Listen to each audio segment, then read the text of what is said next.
You are running with the Devils. We're back. Tough one when you take a loss, Big John. But we're here talking Sun Devil football. It's rivalry week, or hate week, as we like to call it. And we'll be giving you the breakdown of everything ASU U of A as Devils take on their hated rivals in Tempe this Saturday. We're running with the Devils. As we like to say here, you give us 30 minutes, we give you the world of Sun Devil football. I'm the RyKno, Ryan Knowles. Here with me as always, Big John Caldwell. And Big John, got to get it out the way here. You know, we're talking about the Devils falling to the Oregon State Beavers in Corvallis over the weekend, 24-10. This was a tough one to take. Tough. We always kind of thought going up north twice, back-to-back weeks, back-to-back weeks was going to be tough. Something that no team has been able to accomplish, winning both since the Pac-12 went to 12 from 10, 11 years or 10 years ago. But not that that's an excuse. Really, the excuse is you saw a very undisciplined team, a team that with still committing turnovers. We'll get into all that, but it was hard to take because in the beginning of the year we looked at this team as somebody who, that on paper we had better athletes, and we thought maybe it was a trap game, but different kind. You know, these guys came out firing on both sides. You know, both offensive and defensive lines were very, very stout. I thought they put up a great fight. Yeah, second half it looked like the Devils might be pulling within. They get shut out in the first half. They pulled to within, I think it was 10-7 at one point, and then just a back-breaking fourth down run by Jack Collado on 4th and 2, and he just ran. I think it was like 47 yards to pay dirt. And you can't let that happen. And no, this is more of the same. You know, I struggle to keep my tongue in check when it comes to profanity when I watch some of these games lately, because this was a hard one to take because we've seen the regression of Jaden Daniels. He continues to struggle. He did make some throws in this game. I thought he played a little bit better than he did against USC, and Washington still had the bad interception where he threw into double coverage. But his first ball. Yeah, I know. 16 of 27, 166 yards. He was actually the team's leading rusher with 46 yards on the ground. But the penalties, you mentioned the penalties, still an issue. 10 for 64, which doesn't sound too bad, but when you start, stacking up those false starts the way ASU seems to in games of late, they did it in BYU, and it didn't help their cause at all. Same goes for this past Saturday. Just those continuous false starts. I mean, you'd think this team had never seen had never practiced a silent count, and it was just very frustrating. And it wasn't that it was particularly loud. It was motion again that's screwing them up. And I don't know. I mean, to me, that's a sign of a lack of discipline, and we'll get into discipline. It's coaching. It's a coaching issue. It continues to be the coaching issue that has really plagued this team. We really felt like, discipline would be a hallmark of Herm Edwards' teams. He's experienced at coaching grown men. He's going to be able to do that with 18, 19, 20-year-olds, and it hasn't, for whatever reason this year, it hasn't happened, and it's just sad how this team has fallen. I mean, we both predicted 10 wins at the beginning of the year. They'll be lucky to get to 8 by the end of the season. So and then we talked, in the offensive line, the penalties, they struggled with some of the blitzing pressure. This team in Oregon State only had 13 sacks all season, and they gave up 3. And the hurries were an issue. It seemed like Jaden was running for his life way too often. And then, barely cracked the triple digits in the rushing yards.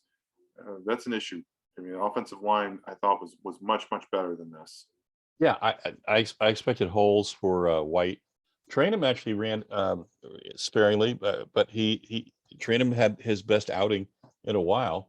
But I do want our running game is predicated on White getting off, and that just was not happening.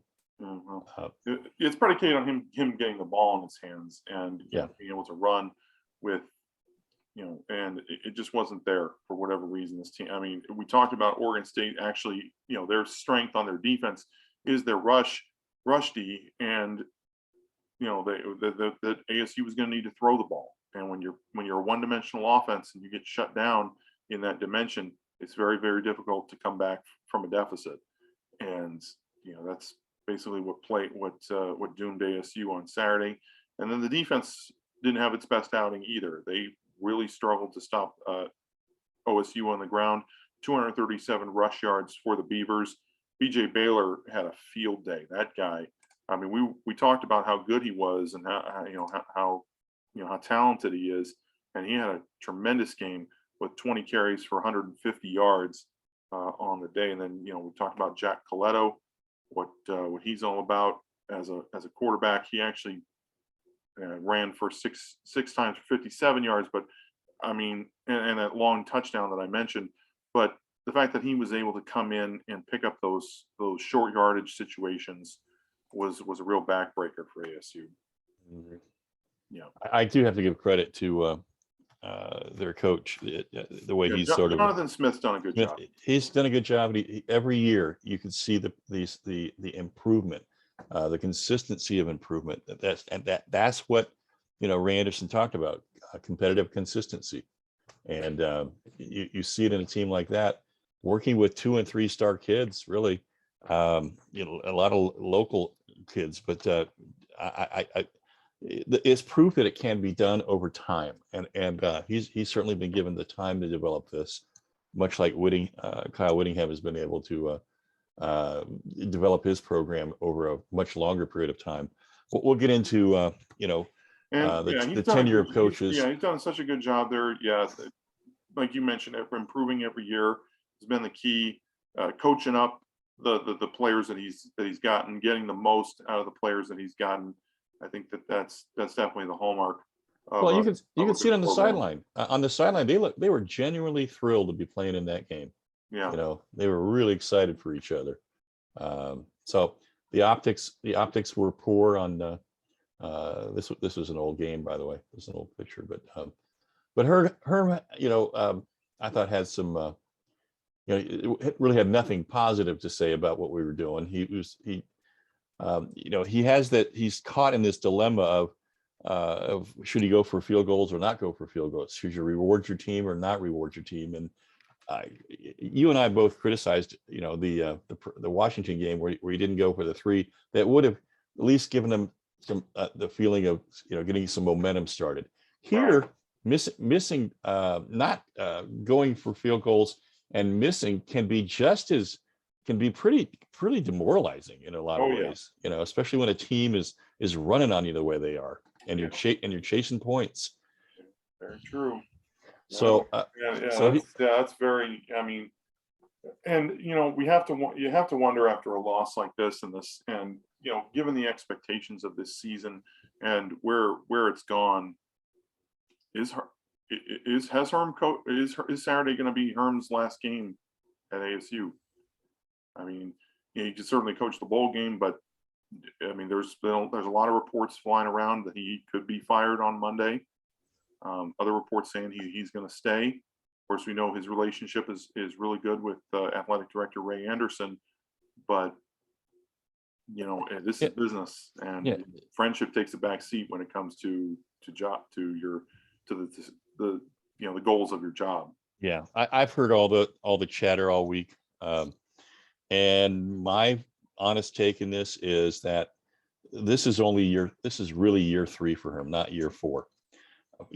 Last year did not count, and every measure of across the board in every sport, every coach kind of looked at last year as a reset year, and nothing was normal. I mean, he couldn't even address the team in person last year, right? For goodness sakes. And I guess my point is, you don't fire somebody with his integrity. He's the most respected man in football. When he walks into anybody's room, anybody's office, I don't care if it's pro, college, or peewee ball, he's one of the most respected people in all of football. And I don't think really 3 years is where you pull the plug on somebody of his ability. Now, can he make adjustments? Can he certainly showed that after his he's made coaching adjustments all along the way.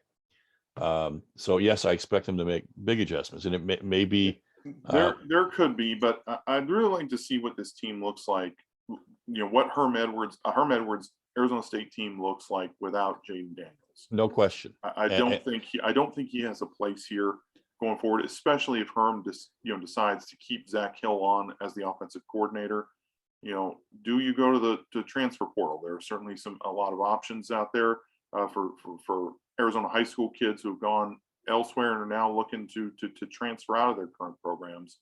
So I'm going to put it to you this: there's a lot of decisions to be made. I mean, I think we're a little bit premature, obviously, in talking about this, but it's what everybody's talking about. It seems to be the focus of the around the Arizona State program right now is what is Herm Edwards' future with this team, and if he has a future, where does this team go so that his future's not in jeopardy anymore. I've always felt, and I don't hear too many people resonating to this, but I'll stick to it, and that is Jaden Daniels' biggest problem is he has nobody to push him. He doesn't have a real quarterback room. There's no quarterback controversy. There's nobody ready to step in and take his job. He hasn't really had that push him since he was a freshman when Joe was He's had it all to himself. Yeah. And my point is, quarterbacks develop when they're usually you have a coach who tweaks their game, and the competition around them, steel sharpens steel, and he just hasn't had that. So going forward, I think if Jaden leaves or Zach leaves, and if they break up the two, then I'd like to see a real quarterback room be built here. One thing's for sure, I don't believe both of them will be here next year. Zach Hill and Jaden Daniels. I don't believe both of them are going to be here next year because, according to what you're hearing, they don't have much of a relationship right now. They're kind of on butting heads over the philosophy and the direction of this offense and Jaden's play. Well, Jaden's drop back is just too long to develop. Yeah. And that in Zach's mind is Zach's offense, and he ran it before. But Boise, you get that ball comes out much quicker. So either it's less of a drop, or you got to move your legs faster to get back to get to position. Maybe and I've seen us go under center a few times, and nothing looks easy to this offense. You know what I'm saying? Everything looks hard. And that is got to be very frustrating to Zach. I'm sure at this Coach Hill at this point. Right. I'm sure it's frustrating to Jaden. Yeah. Yeah. So definitely one to kind of put behind us as far as Oregon State goes. And there's going to be some changes in this program one way or the other by the time the time next season rolls around. So I think that's going to be the mandate from Ray and probably Crow, and that is, show me your plan for fixing this. Well, yeah, when he hired Herm, Ray set the bar really high for this program. Top 15 finishes in the country every single year. Top 3 in the Pac. Competing for Pac-12 championships, competing for 4- and 5-star recruits. All these things that he kind of has set the bar for, and they haven't, for the most part, made it. They haven't achieved those goals. And we saw it with Todd Graham. He was the one who was like, speaking victory, talking, championship ball all the time. It's great to have these high goals, but if you don't even get within sight of them, it's just kind of an exercise in futility. It's such a contrast too between Todd being the micromanager, Todd being the guy, the tough disciplinary guy on these guys, to the point where the horse spit the bit. We saw that at the U. Yeah, and do you think they kind of overcorrected with Herm in that respect? Well, and I think, and you'll hear me make this point a little bit later, and that is, everybody wants to talk about, Cush wouldn't have done this, Cush wouldn't have done that. Guys, we don't live in that era anymore. You'll never. Snyder too. Yeah, you won't see that. It's impossible to have that style of tough, turn on the lights at midnight, have them go practice some more discipline. It doesn't exist. What does exist is boundaries or limits and consequences. And if the coach if the head coach doesn't do that, he certainly has to. Even Frank Kush delegated it to every one of the assistant coaches. And if somebody screwed up and the old man wasn't looking, the assistant coaches certainly pick up the mantle and ran with it from a discipline standpoint. Yeah, you didn't get it. And we talked about this pre-show, but at the same time, discipline starts and ends with the head coach. Oh, truly. And that's right. And I don't know if Herm hasn't, like you mentioned, has relegated that to somebody else, and that other person is not doing their job or what, but the discipline just is not there, plain and simple. It hasn't been for most of the year, and it's very, very frustrating. And I think it's obvious Arizona State fans are frustrated right now, and it may end up the best way forward, the best way to solve this might be with Herm's job. We don't necessarily know. Gonna have to like we said, wait and see how things play out in the coming weeks. But just kind of putting a bow on Oregon State, as we do every time here on Runnin with the Devils after following a defeat. What we learned, presented by the Valley Athletic Booster Club. To support local athletics, check out the valleyathleticboosterclub.com. And for me, just a couple points from me. We know that this team's identity as an offense is run first. Run first, run second, run some more, and then maybe when everybody knows it's coming, throw a pass or two.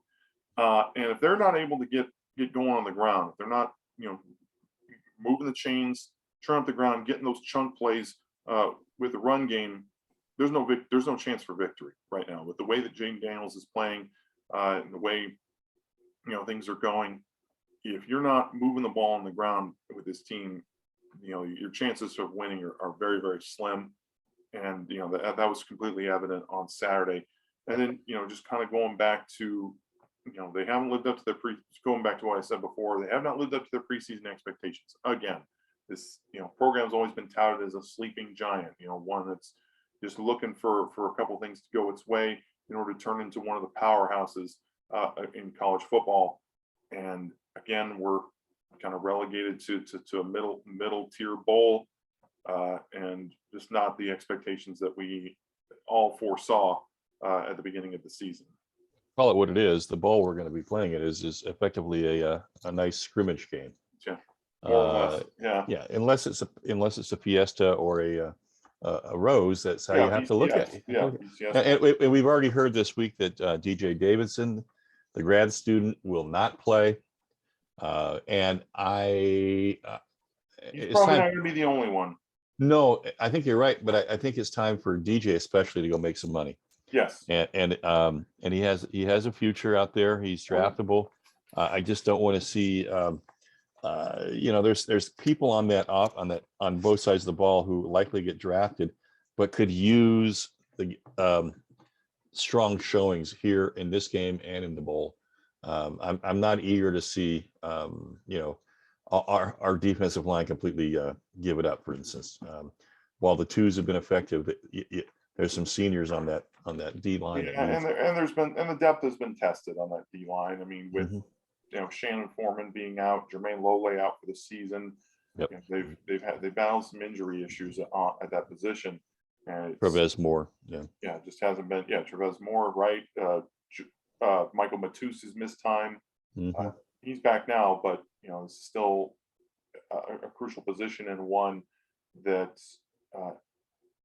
ASU really needs to have some depth behind.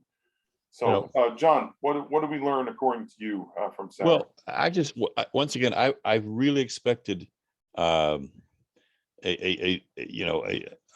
better development of a wide receiver, that a go-to guy that Jaden can just hit for big strikes like Harry and Ayuk were. We don't have a big strike guy, and I don't know if that comes from I started pointing out to you about 3 or 4 weeks ago that Jaden's footwork is really, really bad at times, a la the throwing behind players or in the ground. Right. But the fact that he hasn't developed we haven't developed a real substitute for Harry and Ayuk has been a sore spot. Now I think teams are just making book on it. They're not putting There's no double teams. Yeah, There's no. they're putting us in single coverage a lot of times. And There you go. trying to focus on stopping the run. And That's right. I mean, Ricky Pearsall has looked like that guy at times. And they went away from him. Yeah, for whatever reason they have, and it is frustrating. I mean, granted, I think teams at one point were shading coverage to his side, but I don't think that's the case anymore. No. Go back to him. What's the harm? And they haven't really I don't think they've run enough plays for him. It's the passing game in general is just one big, throw up your hands and let out a big sigh. And why I think Pearsall's the guy, he has a 41-inch vertical jump, folks. He can out jump any DB in this league. I'm convinced. And high pointing a ball is that's a skill, and it certainly takes it really makes your defense have to play him really tight. And most times you're going to get a penalty if they're going to play him, super tight like that. So anyway, while White's been our bright spot, OSU definitely figured us out. They just stuffed out. They just had great gap management, figured us out, and have shown, I think, a U of A what you can do if you just stay home in your and manage the gaps really carefully. And the penalties. What we talked about this a little earlier. If the head coach and again. We heard this from the very first press conference with Herm rather. He likes to delegate. It's obvious that the delegation has not gone well as far as the discipline goes. Every one of those players who especially the seven. I don't know if Kavanaugh's not getting the most out of his kids or getting them to understand it, but man. We saw motion in the we were offsides a lot of times because they were shifting and had motion across the front, the D line front, starting at Washington. Laval was getting thrown off by that. Yeah. Nothing changed this week. Could not. Every time you thought you had it, you had a little bit of momentum going, boom, offside penalty again, or motion. So or false start. False starts, yeah. And I asked you this question parenthetically: is this the pro model? No discipline, no. Are there not consequences? I don't think so, and I think that there's certainly consequences for lack of discipline. I just don't know if they're not severe enough or what. But for whatever reason, this team has struggled to limit the laundry on the field. It is very frustrating, and it points to coaching. It really, coaching has not been there. It's what this team has done. They certainly have the talent. You just don't know where to start. I think with this team, and it starts at the top. It starts with Herm Edwards. He does have to delegate responsibility, but discipline, making sure guys are doing things right, not moving before the snap. Yeah. That's basic stuff. That's stuff that has got to be instilled, and that's got to be worked out on the practice field before you set foot out on Saturdays. And the coaches have failed as far as that goes. The coaches have failed in the preparation for getting this team ready when it comes to discipline, and it's cost them games this year. And I'm going to make another point too, and it's a tough one to pin on coaches, but I have to, and that is we've had injuries all along. We've had the next man up sort of mentality, but we had 12 people out, folks. We had Butler, which really hurts. When Butler, rotational players. Let's just call it what it is. Butler is the heart and soul of that defense, and as goes Butler, so go we. Right. But Haddis, Hodges, Conyers, Wilson, Johnson, Fields, T. Lee, Willie Hartz, Lambert. I mean, having that many players not available, we learned that we're not good enough to beat an Oregon State with what we had. So I'm hoping that obviously we'll get a lot of these guys back this week. It's still not clear yet because, as you say, college is not like pros where you get a daily report on how everybody's doing. Yeah, they don't have daily injury updates, so it's very difficult to anticipate who's going to play before game day. So, it is what it is. It's just, it's time, that is a big part of it. And yeah, you mentioned the going up to the north in back-to-back weeks is never easy, especially for especially in November when the elements tend to be against you. So my point is that we were not good enough to overcome this, and while nobody else has either, it's something that I think this, as I mentioned last week, the conference apologized when they slotted us that late of a game, not the game itself, but how late of a spot they got. But you can pretty much be assured we're probably not going to be playing Oregon State for a couple of years now. Well, and we played up there, I think the last 3 times we played them in Corvallis. That's right. If we play Oregon State, we'll be back here. We'll play them in Tempe. Yeah, but we haven't. Yeah. So I don't. Scheduling. Fans have always complained about the scheduling, but this year they have a reason to gripe because we pointed those two at the beginning of the year. We pointed to those 2 contests in the Northwest in back-to-back years, in back-to-back weeks. Excuse me, as being an issue, and we didn't think they'd come away with both of them, but being as tough as it was. Yeah, the schedule had in it some favorable things like playing SC at home, that kind of thing. So, but we also thought Wazoo at home would be a lot easier than it was. And we were also scheduled to do that, though. I mean, you're supposed to alternate the teams that you play, especially in the South, in your conference. Yeah, exactly. With the South, I mean, it should be the same way for the North. I think, granted, you're not going to play the same North teams every year, but I don't know. It just seemed like the schedule wasn't as balanced, I think, for us as it was for other teams. So that's what we learned, presented by the Valley Athletic Booster Club. Support local athletics. Check out the valleyathleticboosterclub.com. Now, moving on to talk about the Duel in the Desert. Obviously, the annual battle for the Territorial Cup is this Saturday. Devils and Wildcats, a tale as old as time. It's a very common tale, Big John, when you talk about good versus evil, light versus dark, things like that, because that's really how a lot of ASU and U of A fans see this matchup. Just 2 teams that don't like each other, two schools, 2 fan bases that don't like each other, and especially after the beatdown ASU put on the Cats last year, 70-7. It's going to be an interesting game, but we want to talk about a little bit about the history of this rivalry and some of the experiences that we've had, some of our favorite things about the rivalry, and why do we hate U of A? Where does that hatred come from? And I'll start with you, Big John. Some of your best experiences and memories from this rivalry.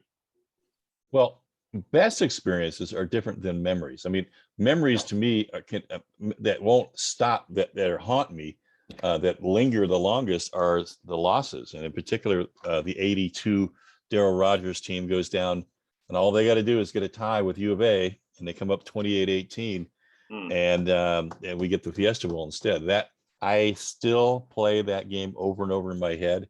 I can't get rid of it. It's we really went down and did not play well. There was a lot of tackling of air that night, as I call it. Best experiences? I don't know. I kind of think that I think it was Todd Graham's first year when 12, when DJ got to be the man, and we took them out. I think it was wasn't it 41 in Tucson, excuse me. Yeah, they were 41-34. And the ASU really had to come back in that game, and because they were down a few scores, and I mean there were a lot of great plays. There were a lot of great plays from that game. If you like offense, yeah, you can talk about not just that, but I mean there were a lot of plays from guys you hadn't really heard about. A guy like Kevin Ayers, who was a special teams ace, making the big block punt, and then Cameron Marshall scoring to give ASU the lead. and then a guy like Robert Nelson making the big interception, returning it down inside the 5 to give ASU time to kind of burn off the clock, and then put the score, punch the score in by the big quarterback. God, his name escapes me at the moment. Play for the Broncos. Yeah. No, the ASU quarterback, not Yes. Brock Osweiler. He was gone the year before. Anyway, he punches it in, basically puts the game out of reach at that point, and that was the first time ASU, Todd Graham and Rich Rod also matched up. That's right. And they had a lot of history. So that was that was a great game, certainly. And winner that, even though they were both fighting for a bowl game, the winner of that game was going to go to the bowl. For me, some experiences. My first experience with the rivalry was my first year on campus ASU, 2005. I had student season tickets. Sitting in that student section and seeing Terry Richardson take back a punt to pull ASU within 2 points, and then the Zach Miller 2-point conversion from Rudy Carpenter to tie the game. Oh man, it was absolute bedlam in the student section when those two plays happened. And then Jesse Ainsworth kicking the game-winning field goal as time expired to give ASU the 23-20 victory. Very happy for Jesse. Yeah, we were very close. We were very close. Yeah. Very close to his family, and that was a big one. That was and it was really great because ASU had kind of struggled offensively in that game. U of A had the young quarterback Willie Tuitama, who was playing very, very well.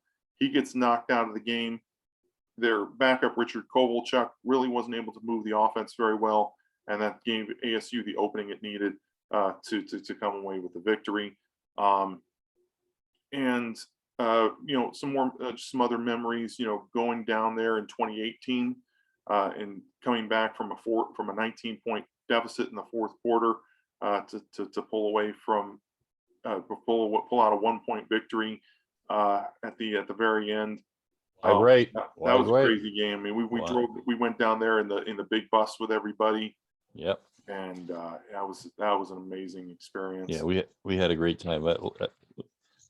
Leslie and I rent a bus every time we go down to Tucson. Yep.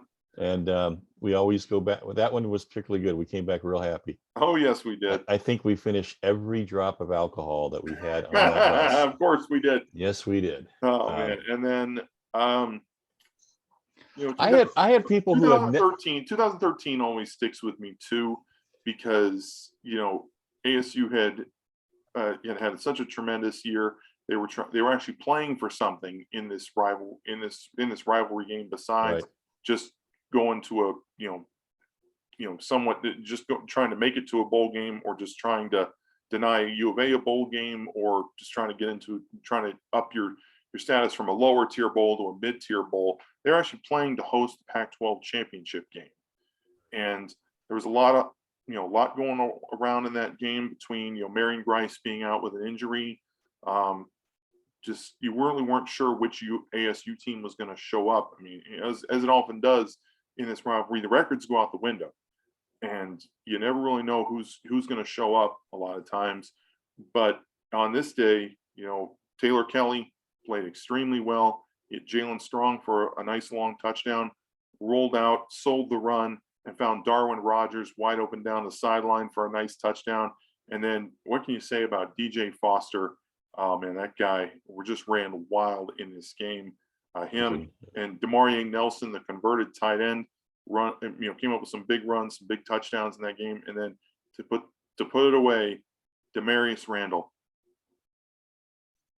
Tough. Demarius Randall jumping the route and taking it to the house the other direction.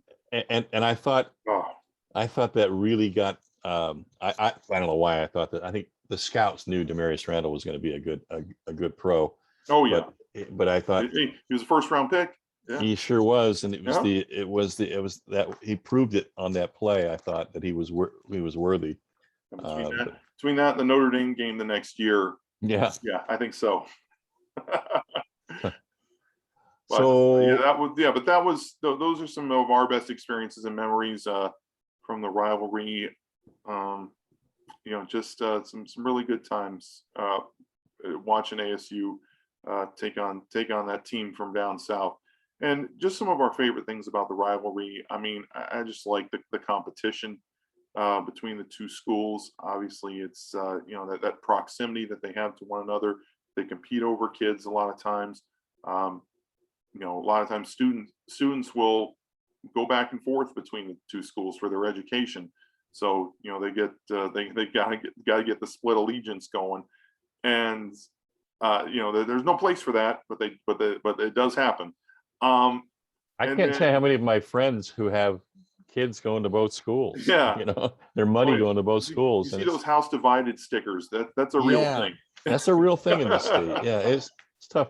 But while it might not get the attention of some of the bigger like an Army, Navy, or a Michigan State, Michigan, Ohio State, and whatnot. You're absolutely right. It doesn't, but it's still one of the longest running rivalries out there. And just from between, I mean, this team, they've actually outlasted mascots, outlasted school name changes. You're right. I mean, it's gone through multiple world wars. It's gone through disasters, everything you can imagine.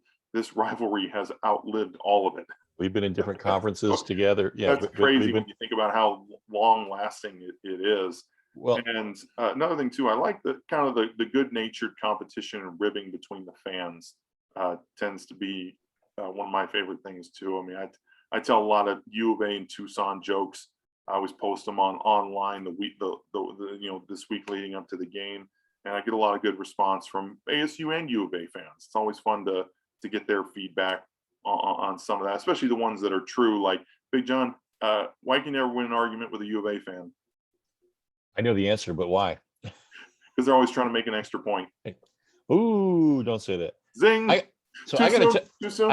got to tell you, today it kicked in, the rivalry really kicked in for me. I mean, it washed over me big time in terms of the importance it has been, how big of a deal it's been in my family for 44 years. Oh, well, yeah. I mean, your brother played in it, your nephews played in it. I can imagine. And it's always been a big deal. I know that everybody wants to make it. What I think rivalry does is I think every play is more amplified. Big plays are amplified. It is more. It's like putting I don't know. It's like you tend to remember plays made against your rivals. You do, and it's like more than other ones. You're absolutely right. The endorphins are flowing a little harder. You lose your voice a little bit more. Every play means more. You're right, because you're trying to outdo the guy opposite of you, because he's gonna rub it in your face if you don't beat him on this play. As I said, the 82 game down there where we could have gone to the Rose Bowl, I can see the whole game in my head still. The rivalries are things that stick with you. Oh yeah. It tends to define your perception of teams. And I wasn't alive for it, but still that John Jefferson catch by the John catch. Jefferson. I knew where you were going. I knew it. So iconic. It's so iconic. And right. That's one that I know a lot of ASU fans always point to when they talk about this rivalry as one of the plays that just always sticks out to them when they're talking about this. For me, it's that Terry Richardson punt return, just because he crossed the goal line right in front of us in the student section, and everybody was just piling on top of each other and just going absolutely insane when it happened. I'm glad you mentioned Terry's name. You're going to get, I know you're coming Friday, but the Valley Athletic Booster Club's putting on a very special luncheon on Friday where we're bringing back a lot of former players, and Terry's one of them, to tell their U of A stories. And I have Bo Moose, Glenn Gable, Danny Cush, Matt Miller, Terry Richardson, Don Bakke, Larry Quintera, and Kyle Caldwell you do that every year, and it's always a great event. I went a couple years ago. And it was definitely a good time. And here's something I think we all need to kind of ask ourselves and ask, our neighbors, why do you hate U of A so much? And obviously, a lot of fans point to that 1958 Prop 200, where where the University of Arizona wanted to be the only university. They tried to block ASU's charter to become a university. But is there anything else? Is there anything else that kind of sticks with you as far as why you don't like the U of? Oh, well, I think it's because forever they had the perception nationally of being the school. Because the only thing I can attribute it to is that they had a medical school, so there was a little more gravitas from a academic standpoint. I don't know that really exists that much anymore. I mean, ASU is you talk to all these old timers and you ask them, would you, in your wildest dream, would you ever think that this campus would ever look anything like this, with $1.3 billion worth of construction still going on to this day? Oh yeah. And while U of A's hasn't grown like ASU has. The number of all the innovation, all the online, all the multiple campuses. I think why do people hate it? Hate them? I don't think they hate in particular players. While there's been some dirty ones and some dirty plays along the way, I think it's the team and some of the disrespectful things that they've done. Planting flags in the middle of the field and scuffing our logos out. Burning the field. Painting the A.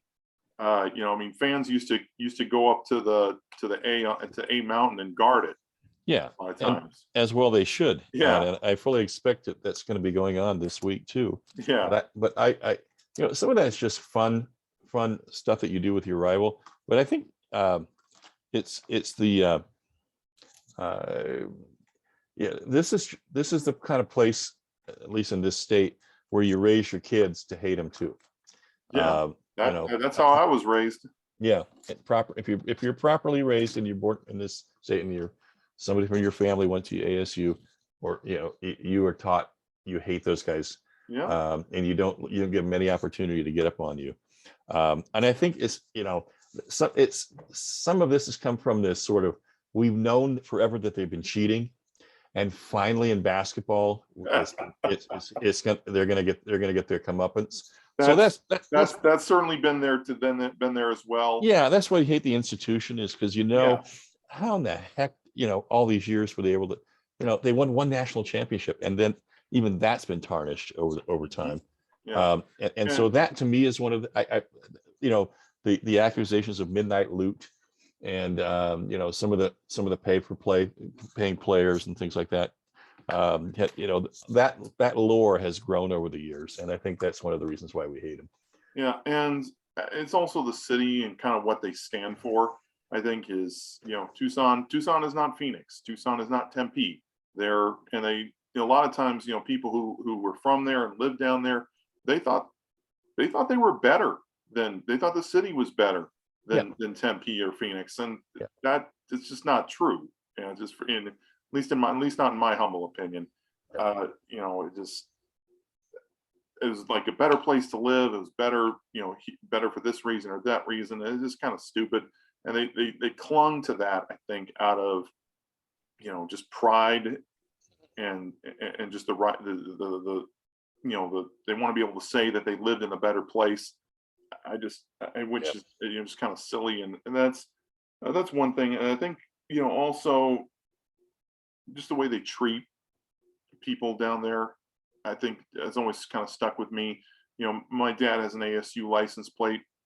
He goes down there for my sister's basketball tournament, and his truck gets egged because he has an ASU license plate. And that always kind of sticks with me, things like that. And just, they always think that they're better, and they're better than us, and they're better for all these different reasons, and it's just not the case. And that to me is why I think that they have no reason to be arrogant. It's weird. So that's kind of what it borders on for me, especially with some of the U of A fans that I know and that I've talked to and that have given me a hard time for being an ASU fan. They, for whatever reason, they just think that it's the greatest university on earth, and it's not even close to being true. Yeah. So, just some of our experiences with the rivalry. We'll get into this game now, and this is a U of A team that has really struggled this year under first-year coach Jed Fish. Their offense, especially, they've been dealing with some injuries at the quarterback position. They're last in points per game and ninth in the conference in yards per game and total offense. And Will Plummer, their quarterback, he's the third quarterback to start this year. True quarterback, I guess you could say.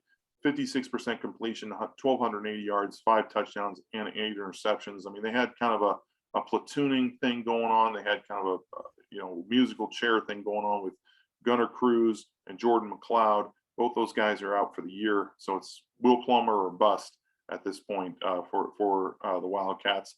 And then they've been moving wide receiver Jamari Joyner into a Wildcat, using him as like a Wildcat quarterback. Don't really know if he's going to be available for Saturday. He's missed the past couple of games. He got hurt against USC. Don't know if he's going to be out there, but he's certainly, this offense has been effective with him at the quarterback role, at the quarterback position. He hasn't thrown him any passes. He hasn't really even run the ball that much. For whatever reason, the threat of him running or having the ball in his hands is still enough for this offense to be effective. They definitely passed the eye test when he's been behind center. This is his third knee. He actually broke bones. He's dealt with some injury issues. He's been a resilient guy.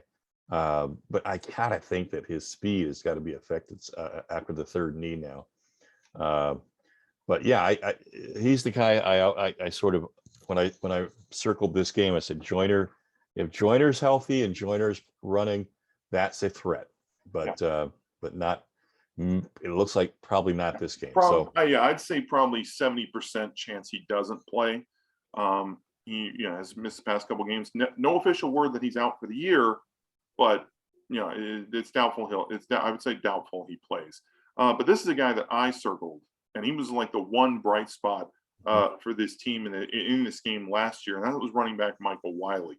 And he's he's had to compete for touches with the other running backs, but he's still been somewhat effective this year, especially in the passing game so far. 83 carries, 267 yards, 2 touchdowns on the ground. But where he's really done his damage is through the air. 30 receptions, 289 yards, 3 touchdowns. They like to get the ball in his hands, and he's very effective in open space. He's got some nice speed, some good moves. Does not go down easily at all. Usually takes a couple guys to get him down. So he's very effective player for them.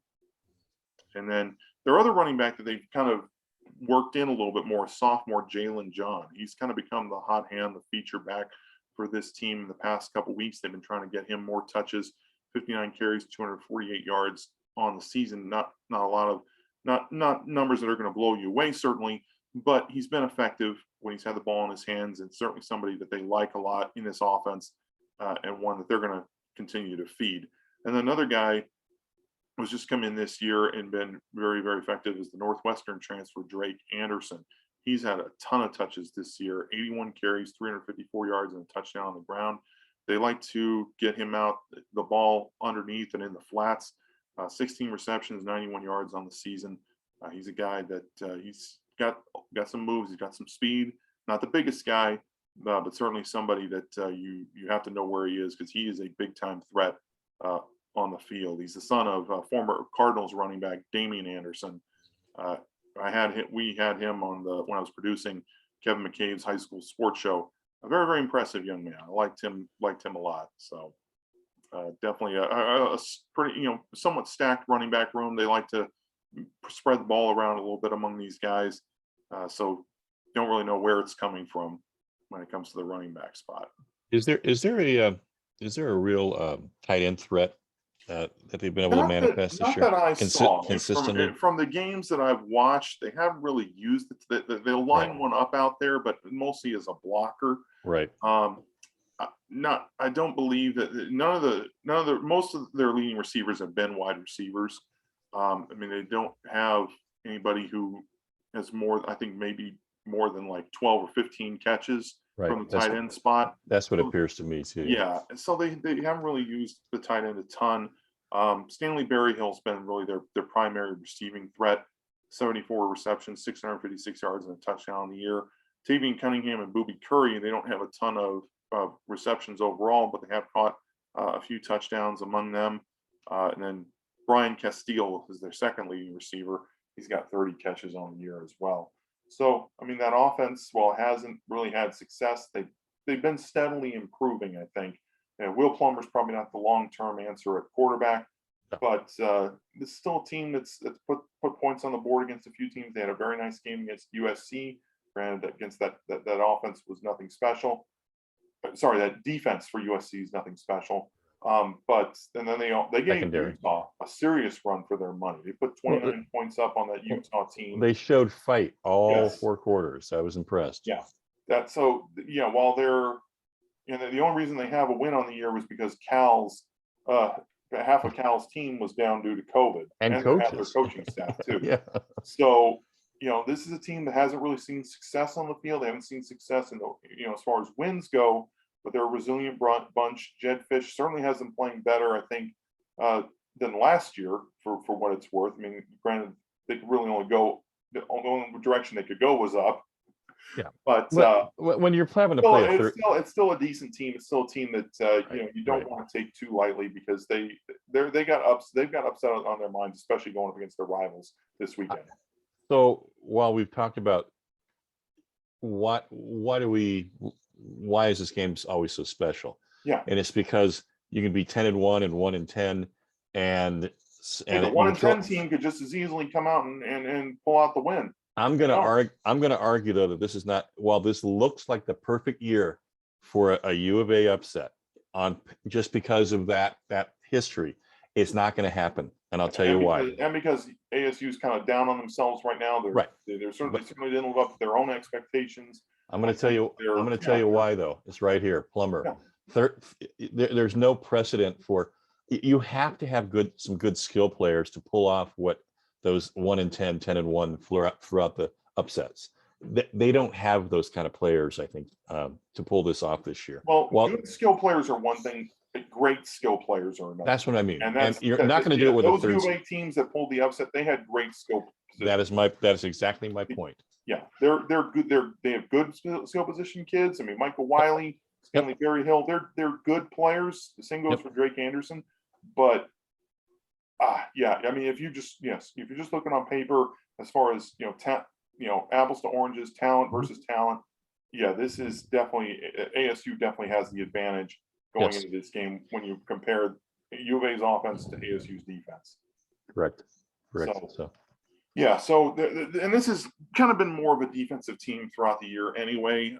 Head coach Dan Brown's actually done a good enough job to where he's going to be taking over at UMass next year as their new head coach. Back to Amherst. Yep. He was there from like 04 to 08, I believe. And so he's going back there. And he's actually done a decent job. This is not as bad of a defense as you might think, as you might have expected given this team's record. They're third in the Pac-12 in passing yards per game allowed. Now, part of that might be the fact that they're 10th against the run. So a lot of teams, are always going to try and run the ball first. They're always going to try and beat you on the ground before they try to do it through the air. At least that's the case with most teams. And 7th in total yards per game. They've only forced 6 total turnovers all season long. So this is not exactly an opportunistic defense. They're kind of a more bend but don't break, trying to get you off the field on third down type of team.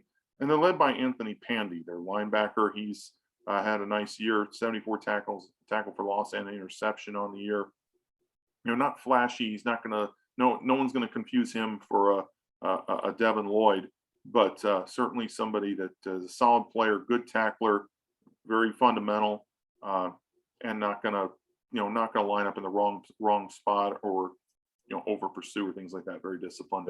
No brewski. Their leading pass rusher is actually on the inside. Their defensive tackle, Keon Bars, 31 tackles, 8 for loss on the season, and 5 sacks at the defensive tackle position. It's pretty impressive. He's had a nice year for himself. And then their other D linemen, they'll line him up all over the place, inside and outside. Mohamed Diallo, 32 tackles, 7.5 for loss, and 3 sacks on the year. He's another guy on that D line that you definitely need to know where he is and have him blocked at all times. And then on the back end, Jackson Turner is a big reason why they're only third. They're only giving it, they're third in the Pac-12 in yards per game. 56 tackles. He's got 5 pass deflections, 4.5 tackles for loss. They'll line him up all over the place. They'll put him in the box, drop him into pass coverage, do a lot of different things with him. So I'm wondering, while they haven't been very impressive, this is still a defense that has a couple players on it, and they can give you some trouble. I'm wondering, and in games I've watched, I think I've probably watched highlights of everyone, but I watched the entire game of at least 4 games of theirs. They do like to blitz, and that's one of the reasons why I think while they haven't been forced a lot of turnovers, they're disruptive, and they will gamble with that blitz. And I think that's one of the reasons why they're third in passing yards, because they're got that, quarterbacks get dirty eyes when you're blitzing that much. So they're going to gamble against us. I think they've been able to put on some pass rush, and you mentioned the blitzing has definitely been there. So ASU's got to be able to pick that up this week. I know they've struggled at times, especially with movement and with the stunts and everything, but can't have any of those breakdowns this week against a team like this that likes to pin their ears back and get after it. I also like to see ASU run some more screens and draws to try and slow down this pass rush that offset it. Can get out of position and over pursue at times as well. Right. I mean, when if they're bringing pressure off of one edge, both edges, you should be able to, get put 3 tight ends and get one of them open out there, or somebody should be open. You'd like to think so, at least in theory. So hopefully ASU won't take them too lightly. And our keys to the game, presented by xllending.com for all your mortgage needs. Check out xllending.com. Mine this week, just stick with what works. Don't try to get outside yourself too much. Run the ball, play good D, force some turnovers, and there's no reason you shouldn't be able to win this game. I think that ASU just has a lot more talent. If they don't beat themselves too much with penalties and turnovers and just negative plays, there's no reason they can't come away with a win against a team like this that frankly is just not on ASU's level, despite the fact that ASU is playing, hasn't been playing its best ball of late. I still think they're good enough to beat U of A if they just stick with what works. And then the third side of the ball, special teams really needs to be on point. This is an area where ASU's kind of lacked of late. They had that bad missed field goal against Oregon State, but U of A likes to get after it. I mean, they had a blocked field goal that turned into a touchdown against Utah. They can, all it takes is for a special teams play to swing the wrong way, and this game could turn on its head very quickly. So definitely need to be on point when it comes to special teams. Right. I mean, I'm the special teams guy. I think it's, and I kind of take a cue after your pro, watching pros. That is, those aren't the second and third string guys. Those are specialty guys who were drafted, who are brought in to play special teams. There is, Tom Brady sort of said it well today. Most teams look at special teams as, the leftover guys, the second, third stringer. He says we never looked at him like that. It truly is a third of the game. Especially when you consider, a lot of times a game can be determined by a field goal. It can be determined by field position. It can be determined by, a big special teams play can really turn the tide of a game, very quickly. So it absolutely has to be well coached and well executed every single week. So, especially this week, because, if you can, you mentioned limit one of your points, limit the U of A to field goals in the red zone. That's going to be big for ASU, because if we can't get off, they struggle with their red zone defensively. Correct. And I just think that if they are to get in the red zone, our defense, should we be a little healthier than we have been the last week or two, we should prevail, and we should be holding the field goals. And once again, we started out slow. I don't know what it is about this team that likes to spot teams, a couple of scores before we get going. Yeah. Even though this past couple weeks, especially, it's been an issue, I thought, off and on throughout the year, but especially here at the latter third of the year, we just haven't started quick enough. UCLA, we got into a great strike. We struck real quickly. Don't necessarily have to return the opening kickoff for a touchdown again, but something, just something, maybe on the first couple drives. I think if you can put the first points on the board and just kind of put U of A on their heels a little bit, I think that gives you a big advantage going into the later quarters.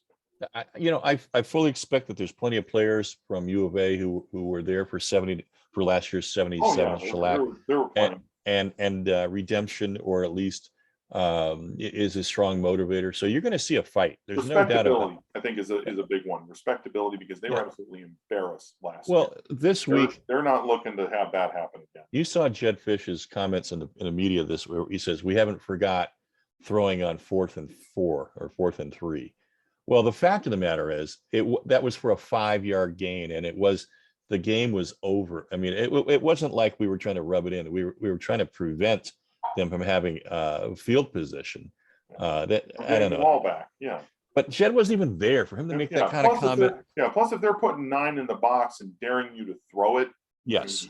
What do you expect us to do? Just run it into the teeth of the defense just so that they don't feel bad about themselves.